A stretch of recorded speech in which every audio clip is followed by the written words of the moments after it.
Hi, this is Candace Richardson, and we are back for the Community Spotlight presented by the Seattle Medium and Brave New World. We are here with the multi-hyphenate Denise Johnson. Not only is she a marketing program manager at T-Mobile, but she is also the founder of Do Your Joy Fitness, a personal development coach and motivational speaker. Denise, thank you for having us in your home today. Thank you for having me. Glad to be here. You are in this beautiful suburb outside of Seattle, and I know you're not originally from here, though. You're originally from Philadelphia, right? Yes, that's right. So talk to us a little bit what it was like growing up in Philly. Very different than Seattle. Very neighborhood driven from the perspective of a lot of close-knit families in areas where there were row houses, street after street. So it's just a lot of people, whereas here it's a lot more spread out. Mm-hmm. And so it's very different than Seattle. Did you know what you wanted to do and be as a young girl? I loved asking this question for community spotlights because sometimes people's pathways and trajectories take them way far off than what they thought they were going to do. So what did you dream of being when you were growing up in Philly? Great question.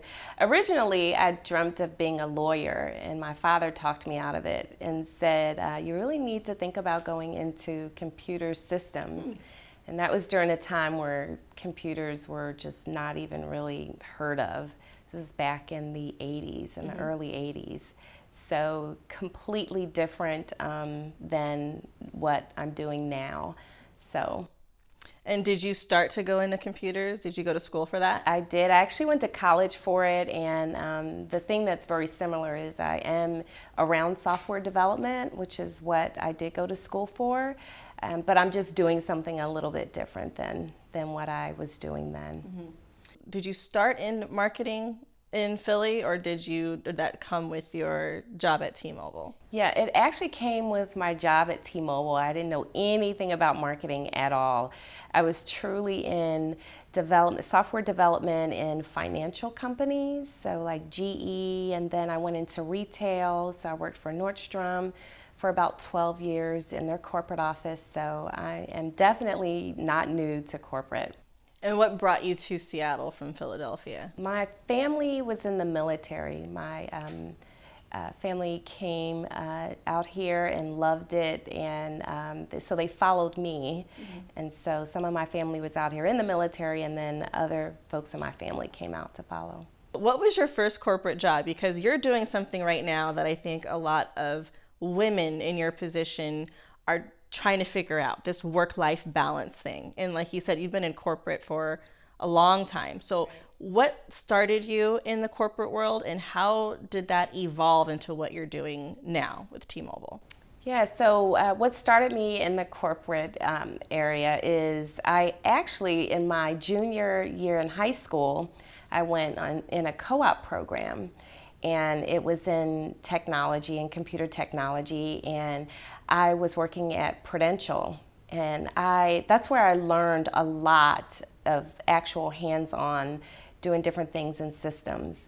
And then from there I came out to Seattle, and because I did so well at Prudential there in Philly, I actually transferred and came out here to Seattle and worked for Prudential.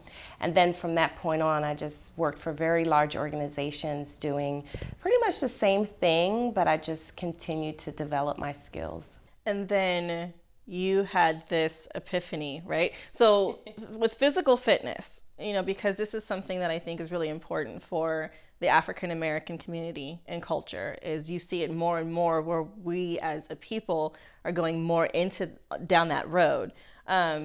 But when did that start for you? Was physical fitness or sports a part of your life growing up, or Not at all. Not at all.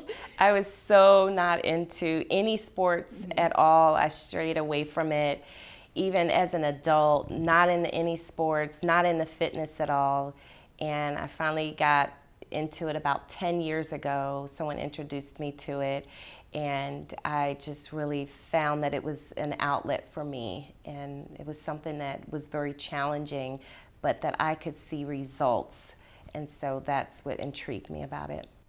And you being so deep into the corporate world, right, and going up the ranks at a place like T-Mobile, what is that like with your work-life balance? Because you're also a mom, right? In raising him as a single mom, how did you figure out the work-life balance with having a, heavy duty corporate Yeah, that's a position? great question. Well, when he was growing up, I wasn't single, so his dad was around, so that was good. When he was about 18, just coming out of high school, that was when I became a single mom and had to make a lot of decisions and work with him to get through college and do all those things. And so even though he wasn't at home a lot, it was still being a mom, and still having that direction over him. So that, along with work, was quite challenging. And then picking up the fitness it was a lot. It really was. So then being a mother and a wife and working this kind of position, we have this whole concept in America about you can have it all kind of thing. Did you feel that kind of pressure? Oh, absolutely. It was a lot of pressure because him growing up is that during that period of time, I was really the career woman and mentality. And so I was juggling a lot even then, again, because I've been doing this for so long. So even as an infant and then growing up as a teenager, it was a lot to balance between just work and being a mother, and then obviously at that point a wife. So it was a lot even then. And what launched you into this journey of physical fitness? I know you mentioned a friend introduced you, but what were you going through in your life to say, hey, I need to switch it up, I need to do something I've never done before, and take it to the level of trying to present it to others? Yeah. So it was really not it wasn't like a physical journey that I was thinking about at the beginning. It was more, I need to do something different with my life. My son's in college. What's there for me? What am I going to do with my life? And someone introduced me to fitness, and I was like, nah, I'm not really into that.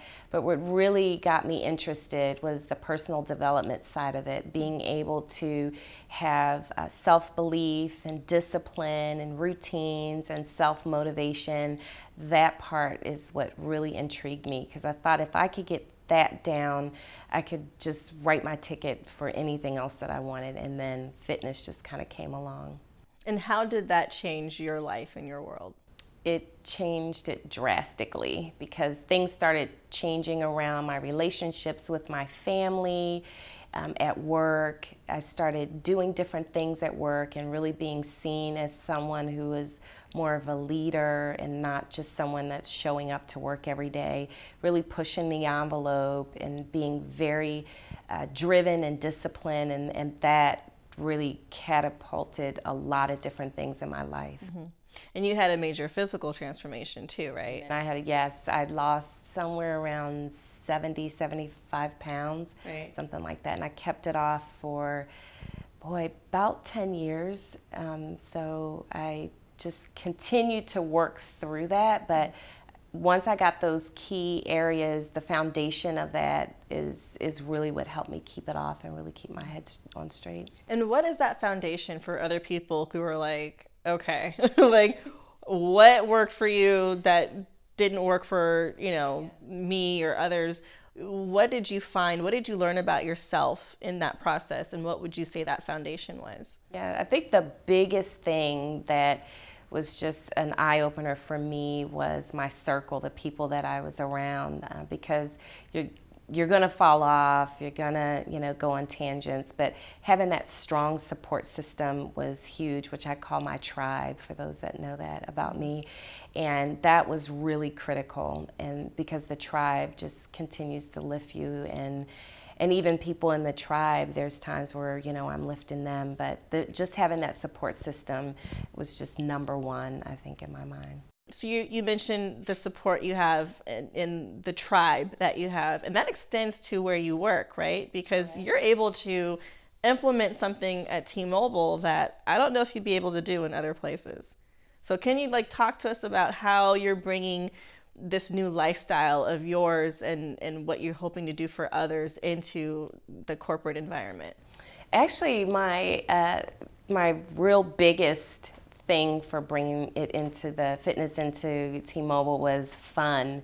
Just really making it fun, because a lot of people think, oh gosh, working out, fitness, geez, it's so much to do and it's just overwhelming. So I started doing small things like having push-up challenges with some of the executive staff, and also with a few of my team members, and it was actually something that people were really liking, and so we just continued to do it. We kept challenging ourselves to get stronger and that kind of thing. And then one day someone found out that I was teaching fitness classes. They saw me at the gym and they said, why don't you do that at T-Mobile? And so I thought, oh no, I don't think I want to do that. And then I actually did bring one of the first people to bring fitness classes to the corporate office here in the Bellevue area. So. And how does that work? So is it like everybody takes off a certain amount of time during the day and goes to, like, basically fitness class or whatever? Or is it like a before work, after work, during work? What do you guys do? Actually after work, and it was really something that, again, was just like a trial to see, would people come, would people be interested in this? And there was a lot of interest in it, so they've asked me to come back and do that again and do it on a weekly basis. So I'm pretty excited about that. That's awesome. And the reason I say that is because when it comes to what we say our current society does now is we all go to work and we sit at computers and we sit and we go home and we turn on Netflix and we sit and we just sit. So what you're doing is you're bringing in some physical activity into the workplace, and you have a corporation that is supporting that and making that work within the schedule of its employees, right? Right, that's correct. And so this is something that you're going to continue to do at T-Mobile. What changes have you seen, if any, at the office since you've introduced this? A lot of people asking me different questions about fitness, and especially like at lunchtime, people are saying things like, oh, should I get this or should I get that? Or they're really starting to use me as a resource. And it's very informal. It's not anything formal that they're doing, but it's encouraging to see that people can see this as an opportunity in different areas, not just a physical, class. So. And then what is Do Your Joy? So Do Your Joy actually was created because of my initials, which is DYJ, Denise Yvette Johnson. Mm-hmm. And Do Your Joy is all about doing what you think is something that's important and special and will make you feel successful. So for me, it just happened to be fitness. And it's a platform that allows you to feel like you are powerful and that you're empowering people and yourself. And Do Your Joy also is a platform that drives self-belief. It's really about that. It's believing that you can do whatever it is you want to do. And that's really from me feeling like I'm not a fitness girl. I've been in corporate for a long time, but I really want to do something different. Can I really start my own business and really help people get to where they want to be, reach their goals? Can I really do that being a woman who's over 50 years old? And that was something that I was like, this is my joy. And so someone said to me, well, your initials, DYJ, what about Do Your Joy? That's such a catching title for your company because it explains who you are and your philosophy. So that's where Do Your Joy came from. And it's not just, like you said, it's not just fitness, right? It's whatever the joy is for the people that are signing up for your program. So what other things do you do? Like you have the title of a personal development coach. Like, what is that and how is that separate from the physical aspect of things?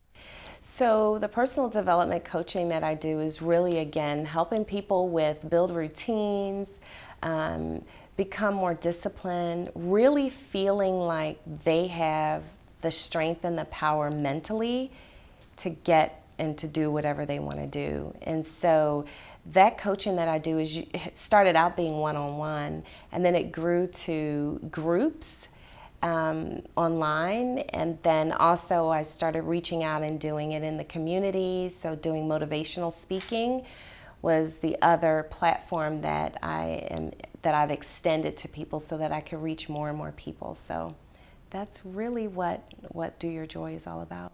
And it also has this element of these network gatherings, right? You had Correct. one earlier this year in the springtime. So explain the philosophy behind that, because it seems like it's mostly female led and oriented, right? That's It's right. something for females to go to. How was that created and how has that grown? What's the mission behind that? So the mission behind it is, again, is another area or another lever to pull to reach out to people. And my goal was, how can I reach as many women as I can to give them the message of, you are powerful and you have the ability, but we just need to tap into that. And so the events that I do, most of the time it's twice a year, is to really enable people to come and hear the message that we have for Do Your Joy. What is it about, and how can people lean into it, and just making sure that they know that there is something in the community that they can take advantage of. And who do you consider to be your top influencers or mentors in this journey of yours? Because we all know, as you're doing for others, that someone has reached a hand down to help you go down this pathway. Who do you consider that to be in your world? Yeah, so there's actually a couple people. I actually started this whole journey from a lady named Shalene Johnson, who was the creator of Turbo Jam and Turbo Fire, which are online fitness programs. And she started out being a celebrity fitness person, which is how I met her.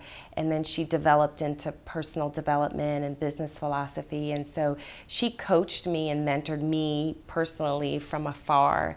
And she's probably one of my biggest mentors. I'm very thankful for her. And then Jim Rohn is another one who's passed away, but again, coaching and mentoring me from afar. And then I have a couple people who are actually very close in proximity to me. Diana is a friend of mine, and she's mentored me a lot. And she's also someone who's very successful and who's really been able to challenge me and push me along the way. So again, these are people far and near that I consider a part of my tribe. So when you mention wanting to empower women and show them the power that they have within themselves, is that something that you gathered from your physical fitness journey? Is that something that you learned in the corporate world? A little bit of both? How did that message resonate within you to have you want to give it to others? Yeah, it actually really started in the non-fitness side. It was all the personal development and the mentoring and motivation and messages that I got from people like Shalene and some of the other folks that I met along the way. And it was just that fitness was the vehicle that we shared that was in common. And it was like the platform that all the tools that were centered around the fitness. That's what I really hung on to, and that's what I've really been able to help people with. So they are able to obviously do a lot in fitness and really develop themselves physically, but more importantly, they've been able to do it mentally and emotionally, and that's been the driving factor for success in their lives. Would you say all of those things are linked? Do you continuously notice that with people you work with? Absolutely, yeah, absolutely. And I also noticed that just starting with the fitness really is just, like I always say, it lures people in. Mm-hmm. But really, when we really get down to it, it's all of the mental, the emotional, the discipline, the motivation, learning the self-motivation. Those are the pieces that really drive people to then start to see results in other areas of their lives, like fitness. Mm. And when you say fitness, because so you know you're going to get people who are like, okay, look, I don't do the hot yoga thing. I don't do the 5K thing. What is that term fitness for you? Is it something that changes day by day? Do you follow a specific routine?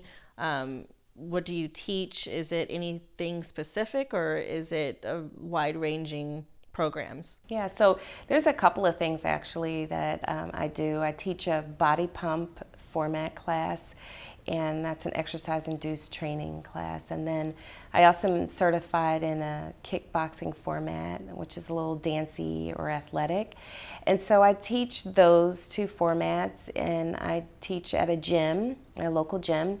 But then I also coach people around some of the online formats, like P90X. I don't know if folks have heard of that. And so I actually help provide some support around those workout programs. And then also nutrition. So I'm really big on, although I'm not a nutritionist, I really love to help people with meal planning and being able to do different things with recipes, and how do you go from eating out all the time to starting to cook at home and finding that balance to be able to find the time to do that. So those are the things that I really help people with. And what is your process in helping people? Do they sign up? Is it a program that you host, weekly or monthly meetings, or what does that look like if someone says they want to be coached by Denise Johnson? How do they go about doing that? Most of my clients are online, and so I do it either one-on-one or in groups, and on social media, private groups. And basically we get in and I actually show them via the camera, doing videos, actually how to prep your meals, different routines. So I actually create routines and show them how to stay consistent with the routine. So we start with things that are really non-fitness types of activities. And once they build that muscle, if you will, non-physical muscle, that mental muscle, then we start to lean into different workout programs and that kind of thing, and then the meal planning and all that. But the foundation, setting that foundation and helping them and showing them how to build a routine and how to stick with it, that's really the main piece of it. And so I work with them through that. And so you're kind of like an accountability Correct. That's coach exactly as right. well, right? That's right, yes. So a lot of people could use that. That's exactly right. I always say that a personal trainer helps you when you get to the gym. I help you get to the gym. They help you when you get there. In helping others, since you've kind of branched out to walk down this path of being a coach and not just a leader in the corporate world, what have you learned about people that you didn't know before? So what I've learned about others, and it's really helped me a lot, is meeting people where they are. Because when I've gone on my journey, obviously, and I still have a journey to go, I started somewhere and I learned a lot since that point. And so sometimes I think we can get in the mindset of, well, this is where I am, and you expect other people to be there. And so I think just making sure that I'm very aware that you got to meet people where they are, and people are at different stations. And so that's been a real eye-opener, not just leading people at work, but also leading in as part of Do Your Joy. And that's really powerful, what you just said. 'Cause I think a lot of altercations and issues from one human being to another is we're in our own world, right? Of what we see and our perception, and we automatically are coming from that point of view. But what you just said was, it's not about where I'm at, it's where you're at, and then how do I engage with you with where you're at, Do you find that affecting the way you do work at a place like T-Mobile, in addition to what you're doing with fitness? Yeah, actually I do, because people are more appreciative when they can see that you are meeting them where they are, and you're not trying to rush them down the road or expecting that they can do something well beyond where they are. And so that has really helped, because when people can see that and feel that from you, then they're more, in my experiences, they're more apt to be able to relate to you and open up to you to allow you to help them. Is there anything that you see in your day-to-day interactions that you wish other people could also see? I think probably the biggest thing is that behaviors are hard to create, new behaviors, and existing behaviors are hard to break. And that is in almost anything, in communication behaviors, discipline, routines, anything. It's really hard for people to break their habits as well as create new ones. And so again, I think that's where them meeting people where they are is extremely important. It really is. And what does that look like? So from a coaching perspective, you want to introduce new habits or new behaviors to people, and they want to break, what they probably view as bad habits or behaviors. What is that process like? Can you give a taste of what it is that you present to people to get them to that point? Yeah, so we actually just started a coaching session about a week ago. And one of the first things that we did, people coming in that are brand new, obviously, one of the first things that we did was we said, okay, in the morning when you wake up, you have these 3 things that you're going to do. Even if you have a routine right now, you're going to be mindful of doing these 3 things. And after you do, and one of the 3 things is to check in this group. So you have to check in. And that, even though it sounds so simple, that was really hard for probably 70% of the people in the group. So they were doing things like checking in the afternoon, checking in midday, or they're off to work and they're like, oh, I know I was supposed to check in, but this is a better time for me. So it was just really hard, depending on the person. They all had different, experiences and reasons why they weren't checking in first thing in the morning. And so something so simple was very difficult for most people to do. So it goes back to just the idea of checking in with the group, of building that tribe, right? So it's not just you alone, it's the support system that you're building around each and every one of your clients or partners. So how do people find out about Do Your Joy? How do they find out more about what it is you're offering in terms of fitness classes or the personal development coaching programs? So I am on social media. I am on Facebook, so you can find me on there. Under Denise Moore Johnson, so all spaces, no hyphens. And then I'm also on Instagram, and that's Kickin' for Life, KICKN, the number 4, LIFE. And so you can find me in those 2 places. Thank you, Nisi, for having us. You're more than welcome. It was great to be here. This is Candace Richardson, and you've been watching the Community Spotlight.